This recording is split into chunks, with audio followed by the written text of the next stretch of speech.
Jeffers, and today we're at Front Street, a wonderful facility for so many artists in the Dayton area. It's located in downtown Dayton in a wonderful old warehouse. And today I'm going to introduce to you Julie Riley, who is an artist and my friend, I'm happy to say. And she comes to us from a very unusual path to becoming a full-time artist because she was originally a software person working in computers, and she decided that her real passion was to become an artist, and she has been an artist now for approximately 3 years. So Julie, can you tell us a little bit about what you're going to do today? Yeah, I'm just recently, within the 2 months, I started working with alcohol inks. Typically I use oil paints, resin, acrylic paints, but I just wanted to try something a little different, and I really enjoyed working with them. Hi, I'm Julie Riley, and I'm down at Front Street at my studio, and today I'm going to show you guys how to do some alcohol inks. Alcohol inks, actually, they're just it's rubbing alcohol with dye in it, and you work with more alcohol to get an interaction between the inks. So typically I work with Yupo paper, and Yupo paper is a plastic paper, synthetic. The dye sits on top of the plastic, where when you use paper it gets absorbed into it. So there's several ways that you can use alcohol ink. It's really easy to start with, and you don't have a lot of control with alcohol ink. I think it's something that you have to learn, but you can still come up with some really neat designs. So I'm going to kind of show you how to make some flowers. So what I do is on my Yupo paper, I have some of the alcohol in a spritz bottle. So, and I also have a pipette here, which I meant to get ready.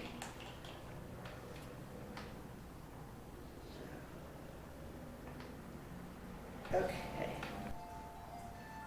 And then I'm going to use a little bit of the alcohol I put in this pipette and just put it near the side of the red. And then I'm going to take a straw and blow on it.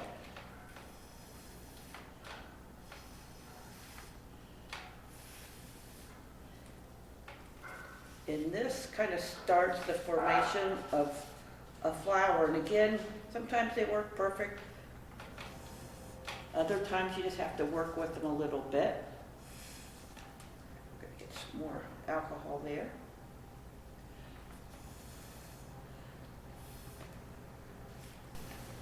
So by blowing on this, what I'm doing is taking all this red color, and it's creating a petal look to make our flowers.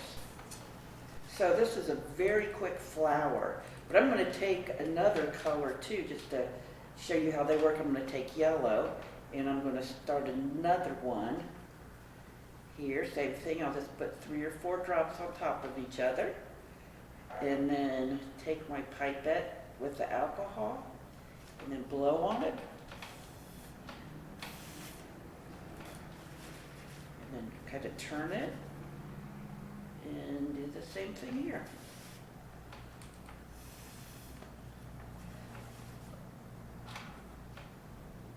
What's pretty when it's wet is the alcohol ink mixes with each other, so you get, in this case, you get some oranges and softer reds. And some people use blow dryers or heat guns and that to remove the ink, but I like using the straw because you actually, less of it moves around, so you get a little bit more detail in it. Now, here's one that I did earlier. So you can see I used the violet, black, and yellow. And what I can do here is I can go back into, let's say we'll go to the red. I'm going to just put a spot of green on it. And then it'll interact with the red. So you could either blow on it and make a leaf, or it could be the center of the flower. And I don't know how well you can see, but you've got red with green stripes and whatnot in it. And typically when I'm done with one of these, I do go back with markers that are made with alcohol ink, and it's once it dries. And then I go in and I fill it in with detail. And here's one where I actually did that on these circles so that when I put the alcohol ink on the Yupo paper, that ink stayed, but everything that was on the background kind of smeared and became a little lighter. Sounds good. Now, Julie, all of this is gearing us towards one goal, and that is our exhibition about climate awareness that's going to be at the Woodburn Gallery in the month of March. So, have you started on your painting yet? I have. I'm doing a large, I think it's 20 by 26 inch alcohol ink painting. It's going to be a three-dimensional, 2 pieces and stuff. So when it's done, I think it's going to be really cool looking. So Have you started? there's 2 pieces involved in this.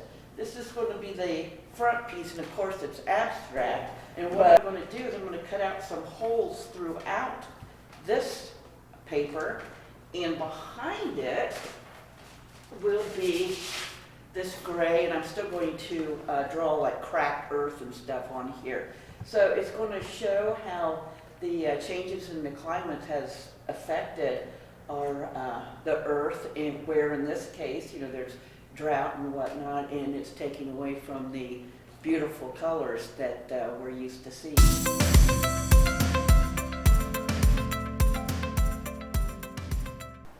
Okay, again, we are at Front Street today, and I'm going to be introducing my friend Lori Daugherty, who is coming to you to talk to you about this rather unusual form of art called Encaustic. And Lori is here to explain to you. Lori, what are you going to do for us today? I'm going to show you how to paint with Encaustic. It is a wax type paint, so I'm going to show you how to paint with it and how to do a few little techniques. Okay. So today I'm going to explain Encaustic, which is a wax medium with a Damar resin base. So the Damar resin helps heat up your beeswax to a hotter temperature, which makes it flow easier, and it hardens the wax in the end. So in order to do Encaustic, you have to have a wax medium, an encaustic medium, which is a clear base. And as you can tell, it just kind of drips. It looks like beeswax. And you have to heat that up to 200 degrees. If you heat it up any more than 200 degrees, you can get toxic fumes from this resin. Again, the resin and the beeswax are natural components, but the resin can tend to give off fumes. So you just never want to heat it up to 200, which is why I always have a grill thermometer on my heating pad. Okay. So you also have to have something that's porous in order for the wax to hang on to it. Encaustic is also, another word for encaustic is encausticos, which means to burn into. So every time you put a layer of encaustic on, you have to heat it up to fuse it into the next layer. So originally you use something with a porous wax. So the first thing you do, heat it up, and then you're going to paint it. And you paint it across, and you're going to put an entire layer on it. So every time that you get a layer on, you're going to have to heat it up so it becomes part of the board. So once you heat it up, it's going to come to a really nice gloss, matte gloss, clean surface so that you can paint on top of this. So you can actually paint a white on top of this and use that as your background, or you can use something like this as your background, or any color you really wanted. But usually people go with a couple layers of the wax, and then they add the wax medium with a pigment in it, which is usually a white or any any color that you want to pick. Oops. There we go. So any color can be put on top of this, but every time you put a color on, you have to fuse it to that board. Paints are the wax medium with the resin with a little pigment added to them. So, but as you can see, it flows. And flip it and run it. Here we go. So as you can tell, it's going to be wet, but as soon as you take it off this hot surface, it's going to start cooling down. So you want to do things very quickly.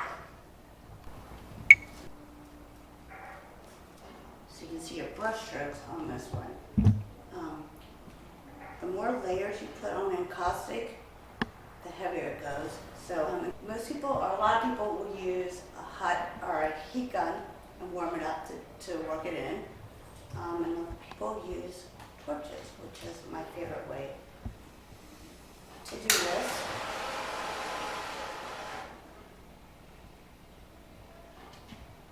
Put this on.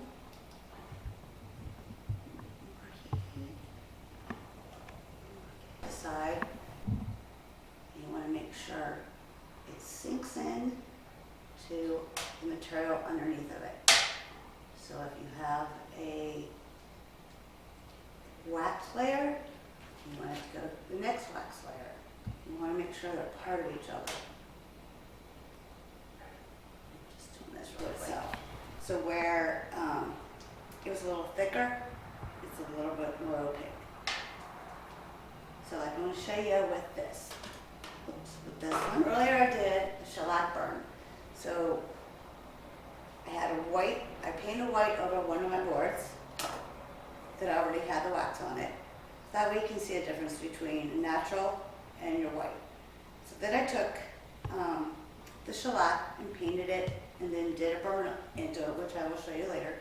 But I want you to be able to see how layers come through on it. So I'm going to do a little bit, a couple colors, just so you can see how the layers come through on this. So there's a couple ways to put paint on. One is the wet way. So when it's dripping, you just go across.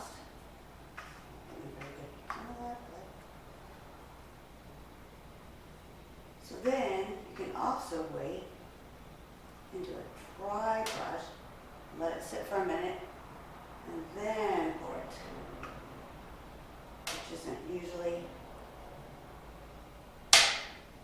Which usually has more of a streaky motion. Or you can also do another dry brush and do some dabbing.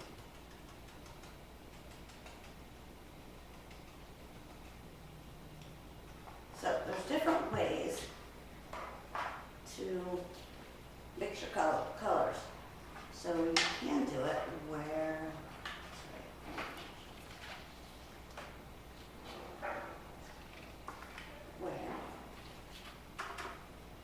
it's going. You can do the same thing right into the area, which helps mix the colors and melt the colors. You heat it up. Lori, while you're stirring that up, can you tell us, like, are you trying to mix colors, or is it the layers that mix together to give you like blue and yellow make green? So you can do that both ways. So you, Okay. right now I just mix the colors so I can get to a regular color. Okay. So I'm going to put that on there so you can see. But you can also do it where they meld together and make a color as well. So now we've got a layer on there. I'm going to burn it. So then we're going to burn these colors into it. As you can tell, it starts melding the colors together as you're doing this to create different things.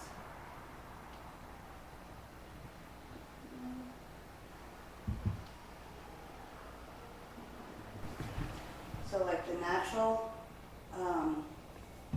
wax on top of your board gives you a more muted look. the white gives you more color that pops out on you. You can tell you start melding together. The longer you heat it, the more it will meld. But you don't want to heat things too long, or the wax from below can come up and interfere with the actual color pigment. So these are a bunch of different projects that I've worked on. These are my test prints. So I just sit there and work on things just to give me an idea of what I want to accomplish. Sometimes it's just good practice to start burning with this, just to remember what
So what you can do if you want to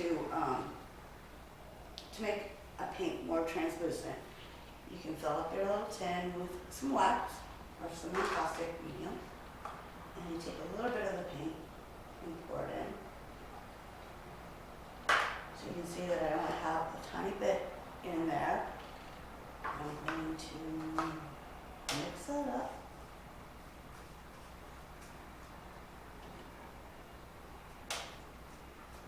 You can see the translucence, the difference between it, how much more it'll show up. Okay, so now we've got a layer on there. I'm going to burn it.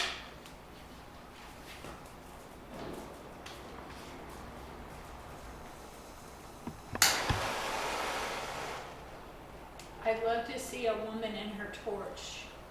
I love having a torch. Okay, so then we're going to burn these colors into it. As you can tell, it starts melding the colors together as you're doing this to create different things.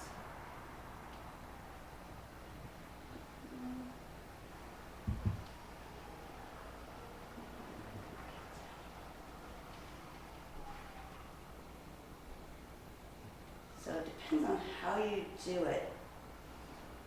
The different melds, the different brush strokes, on how you can actually achieve something. And just a bit more.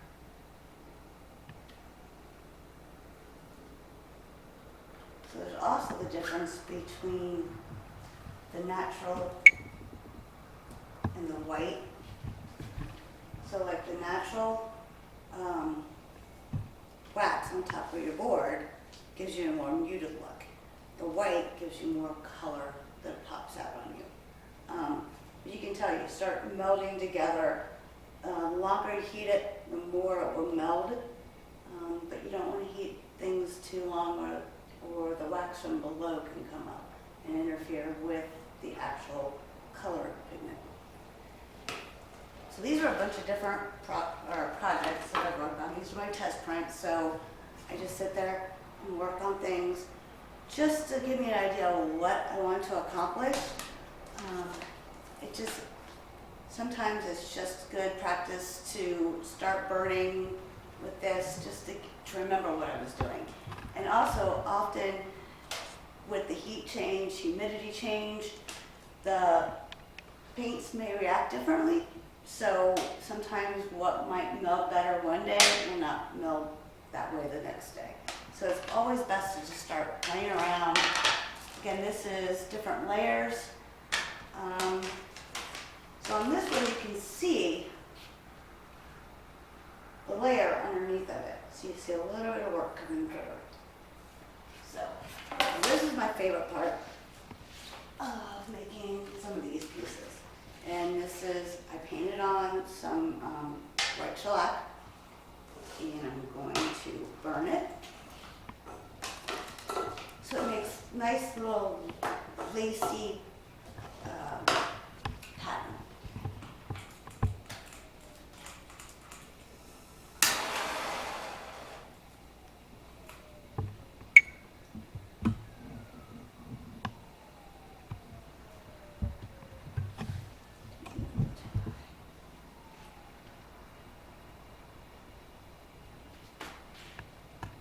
Again, this is like one of my favorite things to do is just create different layers, and it's always fun to see what kind of surprises you can get out of this.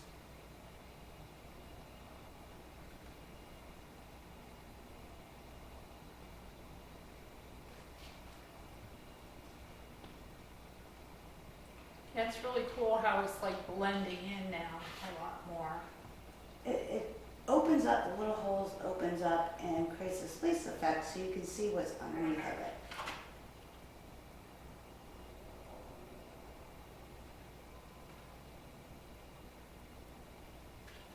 So I kind of did that with the one I just shown you, but you just put paint over top of that one instead. This one you can keep on top. that top layer with all the white, is that paint, that a white paint you put down it, or is that wax? This what I'm doing right now, Yes. this is a white shellac. Oh, a shellac, okay. Yes. Now, do you have to work in a ventilated area when you do this, Lori? Yes. Okay. You need to have doors open so you have air going through the space. It always helps to have a fan on. A couple fans even better. Putting a fan at the opening of the studio or up high to bring in the fresh air, and then one going out the window to get rid of the bad air. Okay. The toxic fumes that you could possibly have, but for the most part, if you make sure you're staying at 200 degrees or under, you usually are doing pretty fine. Okay. So then there is a burn, so you can see how it changed from the original to this. Beautiful. So it's one of my favorite things to do.